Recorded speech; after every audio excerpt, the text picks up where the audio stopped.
Hello everyone र आज चाहिँ म प्रतीक्षालाई खतरा प्र्याङ्क गर्न गइरहेको छु हो।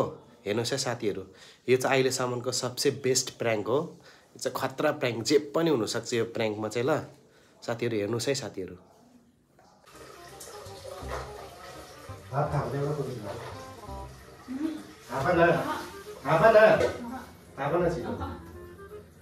त्यस्तो कुरो राम्रै कुरो दिन्छु, मलाई माग्नु पाउँदैन नि फेरि। साँच्ची माग्नु पाउँदैन।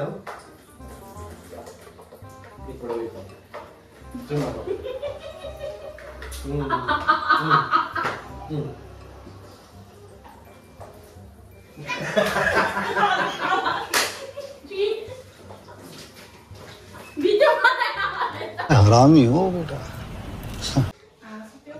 तिमीले के सोचेर चाहिँ हात थापेको भन त लु।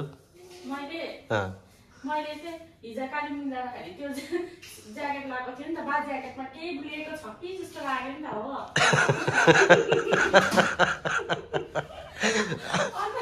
मैले फेरि ज्याकेटको गोजी पनि चेक गरिनँ। त्यही भनेर एकछिन सोचेँ कि सोचेर चाहिँ थापेको। यो खतरा प्र्याङ्क गरे आज चाहिँ है।